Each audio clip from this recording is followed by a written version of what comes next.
0 to 1. Think beyond competition, create your own path. Written by Peter Thiel. Published by Audiobook Zone. Introduction. What if the future isn't about competing harder, but about creating something so unique that competition becomes irrelevant? What if the key to success isn't following the crowd, but daring to think in ways no one else dares to? In 0 to 1, Peter Thiel, the visionary co-founder of PayPal and early investor in giants like Facebook, reveals a radical blueprint for building the future. But here's the twist: this isn't just a book about business, it's a call to rethink everything you know about innovation, progress, and the power of thinking differently. And by the end, you'll be left with one burning question: what can I create that no one else has imagined? Imagine a world where the next big thing hasn't been invented yet. A world where the map is blank, and the rules haven't been written. This is the world Peter Thiel invites you into, a world of infinite possibilities, where the only limit is your imagination. But here's the catch: most people never see it. They're too busy competing in crowded markets, chasing trends, and playing it safe. Thiel calls this horizontal progress, going from 1 to n, copying what already works. But true innovation, he argues, is vertical progress, going from 0 to 1, creating something entirely new. Thiel's journey began in the chaos of the dot-com bubble, where he co-founded PayPal and learned firsthand what it takes to build a revolutionary company. Along the way, he discovered a truth that most overlook: the most successful businesses aren't just better, they're different. They don't compete, they dominate. They don't follow the rules, they rewrite them. And they don't just solve problems, they create entirely new possibilities. But 0 to 1 isn't just a book about startups or technology. It's about how to think. It's about questioning the status quo, embracing uncertainty, and daring to dream big. Thiel's insights are both provocative and practical, offering a roadmap for anyone who wants to leave a mark on the world. As you dive into 0 to 1, you'll find yourself asking, what secrets are hiding in plain sight? What could I create if I dared to think differently? The answers might just change everything. Chapter 1: The Challenge of the Future. What if the future isn't just a place we're headed, but something we create? What if the difference between a world of endless possibility and a world of stagnation lies in one simple choice? In Chapter 1, The Challenge of the Future, the opening chapter of 0 to 1, Peter Thiel poses a question that will stop you in your tracks: will the future be defined by copying what already exists, or by creating something entirely new?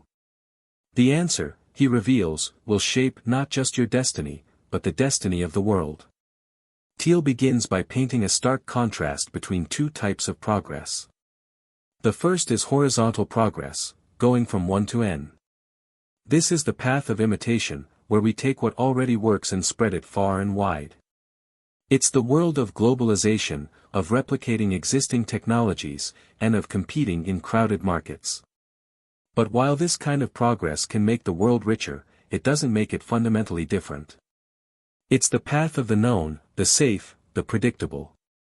Then there's vertical progress, going from 0 to 1. This is the path of true innovation, where something entirely new is brought into existence. It's the world of technological breakthroughs, of uncharted territories, and of creating monopolies in markets that didn't exist before. This is the path of the unknown, the risky, the extraordinary. But here's the twist: while most people assume the future will be defined by globalization and incremental progress, Thiel argues that the real opportunity lies in creating something no one else has imagined. The challenge, he says, isn't just to build a better version of what already exists, it's to build something that changes the game entirely. As you listen to this chapter, you'll feel the weight of Thiel's question pressing on you: what can you create that no one else has? The answer, he suggests, isn't just the key to success, it's the key to shaping the future itself. Chapter 2, Party Like It's 1999. In the late 1990s, a fever swept across Silicon Valley. Startups were skyrocketing overnight, and investors threw millions at companies with nothing more than a catchy name and a .com at the end. Everyone believed they were on the brink of a technological revolution, unstoppable, untouchable. But then, it all came crashing down. Peter Thiel takes us back to the dot-com bubble, an era where hype outweighed reality. Companies chased growth at any cost, burning through cash without a plan for profitability. The logic? If we build it, money will come. But money never came, at least not for everyone. By 2000, the market collapsed. Once glorified companies vanished almost overnight, leaving behind a wasteland of shattered dreams and empty office spaces. So, what went wrong? And more importantly, what did we learn? Thiel argues that the biggest mistake wasn't ambition but delusion. Startups of that era embraced four deadly myths: that progress was inevitable, competition was king, disruption was everything, and that growth alone equaled success. They ignored the fundamental truth: real businesses must create real value. The survivors? The ones who thought differently, who focused on monopolizing their niche rather than fighting in overcrowded markets. Brilliant thinking is rare, Thiel reminds us, but courage is in even shorter supply. The dot-com crash wasn't just a tragedy, it was a lesson. And those who understood it? They built the next generation of billion-dollar companies.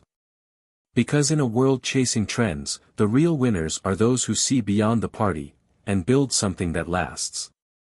Chapter 3, All happy companies are different. Imagine two companies. One dominates its market effortlessly, setting its own rules, thriving in unchallenged success. The other fights tooth and nail, locked in endless battles with competitors, constantly slashing prices, barely surviving. Which one would you rather build? Peter Thiel reveals a hard truth: competition is for losers. Most people are taught to believe that competition is good, that it drives innovation and progress. But in reality, competition is a race to the bottom. It creates a brutal, zero-sum game where businesses struggle for survival rather than thriving. On the other hand, monopolies don't just win, they define the game. They control pricing, dictate terms, and build a future on their own terms. Think of Google, not just a search engine, but the search engine. Or Amazon, an empire built not by competing, but by owning the space. Thiel argues that every great company is a monopoly in its own niche. The secret? They don't fight for scraps in crowded industries. Instead, they create something so unique, so valuable, that no one else can compete. The most valuable businesses, he writes, have a secret, something no one else sees. But here's the real twist: monopolies don't brag. They disguise themselves as just another player in the market to avoid scrutiny. Meanwhile, struggling businesses pretend to be unique when, in reality, they're just another face in the crowd. So, the choice is clear: will you compete and struggle? Or will you create and dominate? Because in the end, happy companies are all different, but miserable ones are all the same. Chapter 4, The Ideology of Competition. Imagine two warriors locked in a fierce battle, swords clashing, neither willing to back down. They fight for hours, exhausting themselves, until a third man, unnoticed, walks past them and claims the treasure they never stopped to see. This is the illusion of competition. Peter Thiel argues that society worships competition like a religion, believing it fuels progress. But in reality, competition is a trap. It blinds companies, entrepreneurs, even entire industries, from seeing what truly matters: creating something new, something valuable, something undisputed. Look at businesses locked in rivalry: Coca-Cola versus Pepsi, Uber versus Lyft. They spend billions fighting for fractions of market share, obsessed with defeating each other, yet failing to escape the cycle of mediocrity. Meanwhile, companies like Google and Tesla ignore competition entirely: they create, they dominate, and they set their own rules. Thiel warns that excessive competition isn't just harmful, it's destructive. It breeds imitation instead of innovation. It forces businesses to react instead of lead. And worst of all, it makes people focus on beating others instead of building something truly great. The more we compete, the less we gain, Thiel writes. The most successful businesses aren't the ones fighting for space in crowded markets. They're the ones that step outside the battlefield and create a whole new game. So, ask yourself, are you fighting a war you don't need to fight? Or are you seeing what others ignore, the untouched path where true innovation lies? Because in the end, competition isn't the way to win. It's the distraction that keeps you from winning. Chapter 5, Last Mover Advantage. Everyone talks about being first, the first to market, the first to innovate, the first to launch. But what if being first isn't the goal at all? What if the real secret to winning is being the last one standing? Peter Thiel challenges the obsession with first-mover advantage, arguing that true success isn't about who starts the race, it's about who finishes it with complete dominance. History is filled with pioneers who rushed in, only to be forgotten. Remember MySpace? Netscape? Yahoo? They were early movers but failed to cement their dominance. So, what's the real goal? To build a company so powerful, so entrenched, that no one can ever replace it. That's the last mover advantage, the ability to scale, defend, and endure long after competitors fade away. Thiel explains that great businesses don't just launch, they compound over time. They start small, monopolize their niche, and then expand with precision. Amazon didn't try to sell everything on day one, it started with books, dominated that market, and then grew into an empire. Facebook wasn't the first social network, but it was the one that endured. The key isn't speed, it's strategy. The perfect target market for a startup is a small group of specific people concentrated together and served by few or no competitors, Thiel writes. Start small, monopolize, expand, then own the future. Forget the hype around being first. The real game is about staying in the game, long enough to ensure you're the last one left. Because in business, it's not about who makes the biggest splash, it's about who controls the waves. Chapter 6, You Are Not a Lottery Ticket. Some people believe success is random, that the world is chaotic, unpredictable, and that the only way to win is to get lucky. They treat life like a giant lottery, hoping their numbers will one day be called. But what if that's a lie?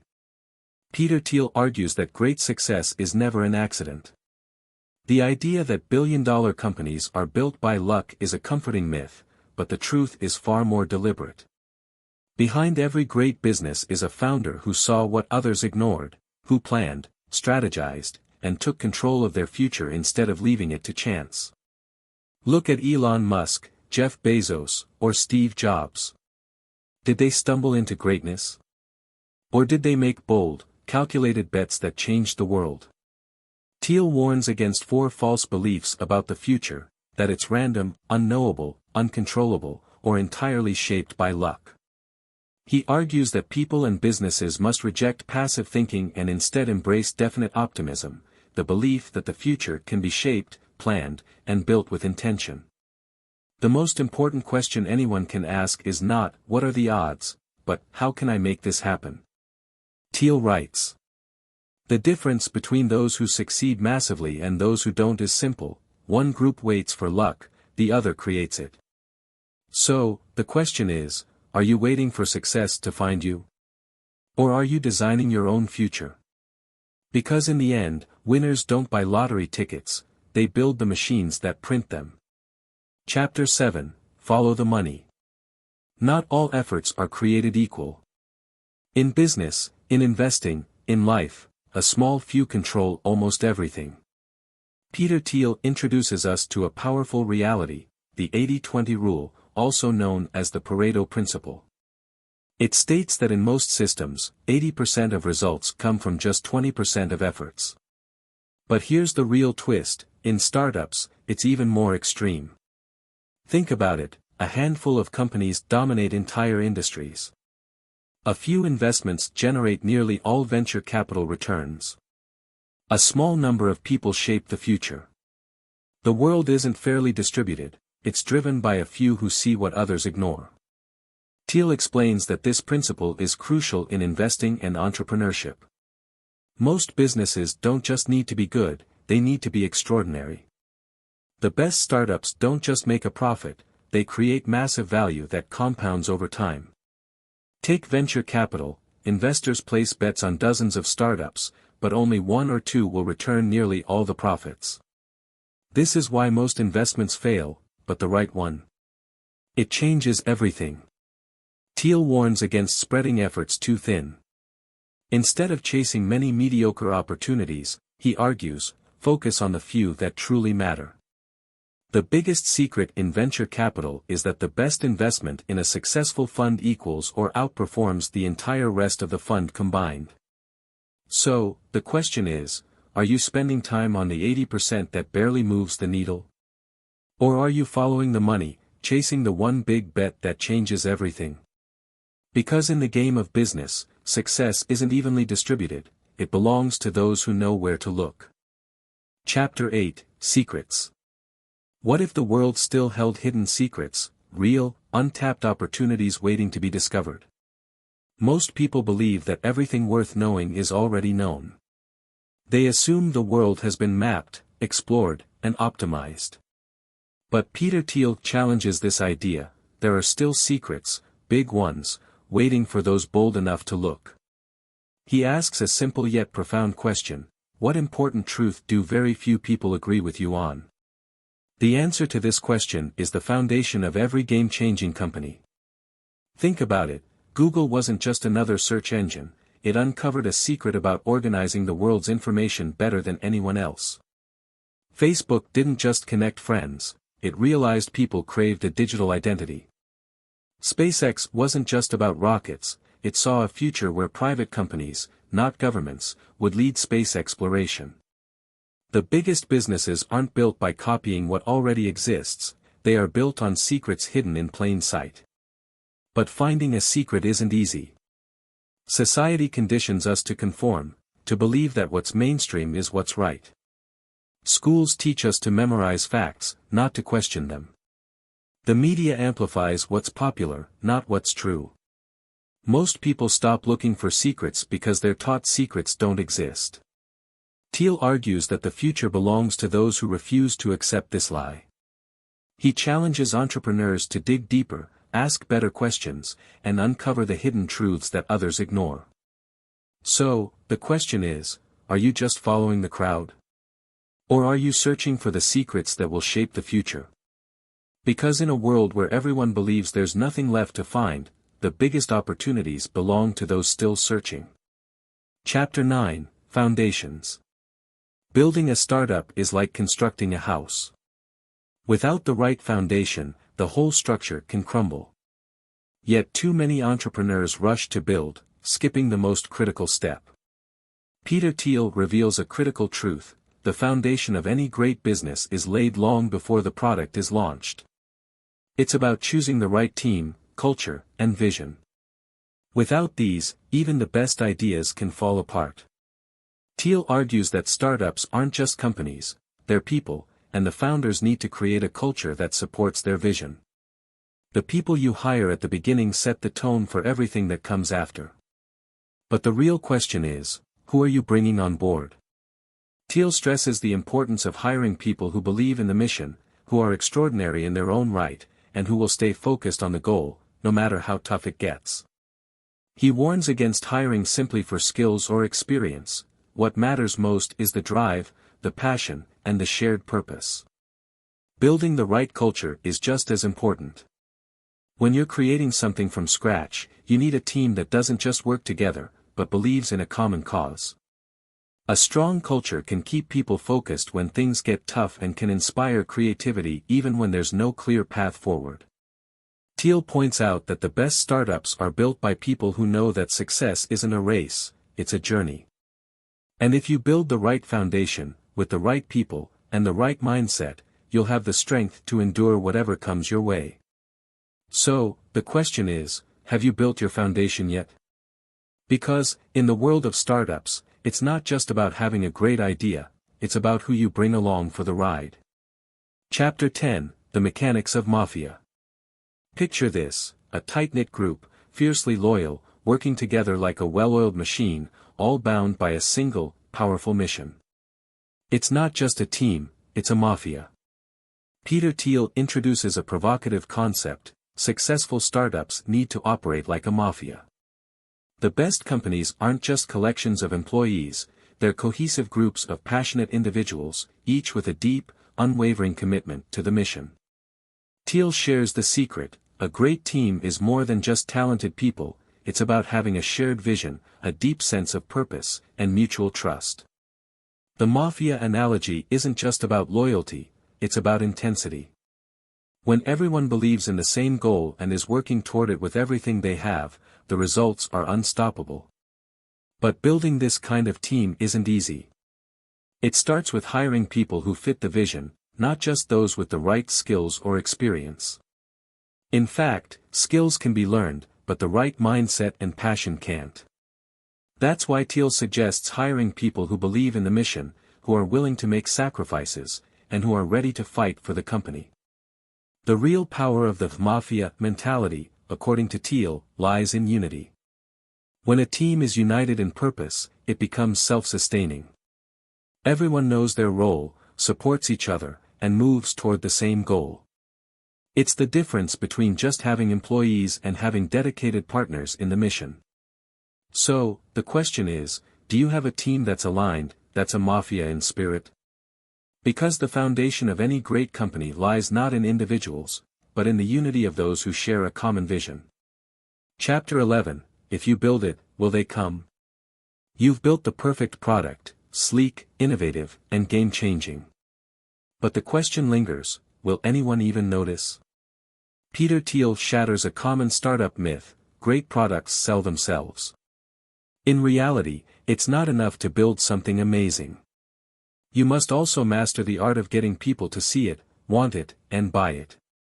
Thiel explains that sales and distribution are just as critical as product development. Without them, even the best product will be invisible. The truth? The best product in the world is meaningless if no one knows about it. That's why sales strategy is the secret weapon of every successful startup. Think about PayPal. Thiel's company didn't succeed just because it solved a critical problem with digital payments. It thrived because it had a powerful distribution strategy that made people aware of it, trust it, and use it. PayPal became a viral phenomenon because it had a methodical, targeted approach to getting users. But here's the catch: Thiel warns against the "build it and they will come" mindset. A product's success is defined not only by how good it is, but also by how well it's distributed. Whether it's through strategic partnerships, viral marketing, or direct sales, distribution channels make or break the future of any company. So, how do you get people to come? You don't wait for them to stumble upon your product. You make sure they can't avoid it, because in business, if you build it, and they don't come, your dreams will never take flight. In the end, innovation without distribution is like a tree falling in a forest with no one around to hear it. So, how will you make sure people listen? Chapter 12, Man and Machine. What if technology didn't just replace humans, but empowered them to solve problems that were once thought impossible? Peter Thiel flips the script on the typical narrative about technology. Instead of seeing machines as a threat to human work, he argues that they are tools that should complement and enhance human abilities. It's not about machines taking over, it's about how humans and machines can work together to achieve the extraordinary. Think about it: automation isn't just about eliminating jobs, it's about using technology to free up human creativity and focus it on solving bigger, more complex challenges. This is how the world's most successful startups approach technology. They don't just automate the simple tasks, they use tech to focus on the high-impact problems that humans can uniquely solve. Thiel draws a clear distinction between vertical progress, which is about going further and deeper into a field with existing knowledge, and horizontal progress, which broadens the scope of what we know. He suggests that the most powerful breakthroughs come when we combine human insight with cutting-edge technology, leading to a synergy that accelerates innovation. Take Tesla. Elon Musk didn't just make cars, he used technology to tackle a global problem: sustainable energy. SpaceX isn't just about launching rockets, it's about revolutionizing space travel by making it cheaper and more reliable. Both companies showcase the incredible potential of merging human ingenuity with technological advancement. So, the real question is, how can you use technology to unlock new possibilities and solve problems no one else can? Because in the future, the man-machine partnership will drive progress, and those who master it will lead the way. Chapter 13, Seeing Green. The clean tech revolution, it was going to change the world. Billions of dollars flooded into the industry with the promise of a sustainable future. But in the blink of an eye, it collapsed. What went wrong? Peter Thiel uses the clean tech boom and bust as a case study of what happens when hype and good intentions collide with poor planning. The clean tech movement promised to fix the world's energy problems, but many companies failed because they didn't properly balance innovation with execution. Thiel explains that the best ideas aren't always the ones that can be scaled and built efficiently. One of the biggest mistakes was thinking that just having a green or eco-friendly mission was enough to succeed. Investors rushed in without truly considering the complexity of bringing new technology to market. Clean tech companies were often more focused on the idealistic vision of saving the planet than on the realities of product development, and that's where the problem lay. Take Solyndra, a clean tech company that went bankrupt despite massive government funding. Their technology wasn't bad, but the execution was flawed. They underestimated the cost of production, ignored better alternatives, and failed to scale at the right time. Good ideas are never enough without a solid plan for turning them into reality. Thiel's lesson here is clear: startups need more than just passion for a cause, they need to execute their vision perfectly. Don't get blinded by the idea that the market will save you. Success lies in carefully managing resources, evaluating risks, and ensuring that your technology doesn't just sound good on paper, it delivers in the real world. So, the question is, can you avoid the mistakes of the past by seeing your idea through a clear, practical lens? Because in the end, it's not just about the vision, it's about making it real. Chapter 14, The Founder's Paradox. What if the key to success in entrepreneurship is wrapped in contradiction?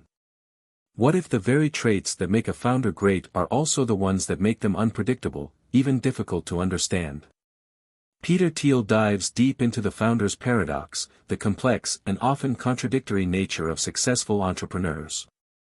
He reveals that the most successful founders don't fit neatly into a mold. Instead, they possess qualities that seem to contradict each other, yet when combined, they create the magic that drives innovation. Take, for example, the visionary who seems out of touch with the present, yet has the ability to build something that radically changes the future. Or the leader who demands perfection and control but relies on others to bring their vision to life. These are the paradoxes of entrepreneurship. A founder's ability to see what others cannot often sets them apart, but that same quality can make them seem detached from reality.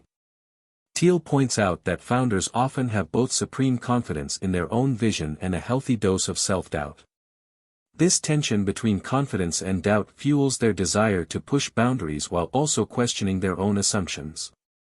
They are bold visionaries who take huge risks, but they are also perfectionists who obsess over the smallest details. It's this paradox that allows them to create companies that defy expectations. In the end, Thiel makes it clear, great founders are not always easy to understand or to follow. Their contradictions might make them difficult, but they are also the reason they can achieve the impossible. So, the question is, can you embrace the contradictions within yourself and build something extraordinary? Because, sometimes, the key to success is living with the paradox. Conclusion. Peter Thiel's 0 to 1 isn't just a playbook for building a business, it's a mindset for changing the world. Thiel challenges conventional thinking and provides a roadmap for those daring enough to create something truly unique and game-changing. The book urges entrepreneurs to go beyond merely competing and instead innovate in ways that push humanity forward. At the heart of Thiel's philosophy is the belief that the future is not predetermined. The path to progress doesn't lie in following others, it lies in creating new frontiers, in going from 0 to 1. Success isn't about scaling what already exists, it's about inventing the future from the ground up. Through thought-provoking ideas and examples, Thiel emphasizes that the most successful ventures are built by founders who take bold risks, are driven by a strong vision, and are unafraid to embrace contradictions. Building the right team, product, and culture is essential, but so is having the audacity to believe in the impossible and seeing it through to reality. The book is an invitation to think differently about innovation, competition, and success. It reminds us that creating something new isn't just about building a business, it's about shaping the future. Whether you're a founder or a dreamer, Thiel's message is clear: don't just follow the trend, create it. So, as you finish this journey through 0 to 1, ask yourself, what will you create? What problems will you solve that no one else dares to tackle? Because the future is yours to invent, and the time to start is now.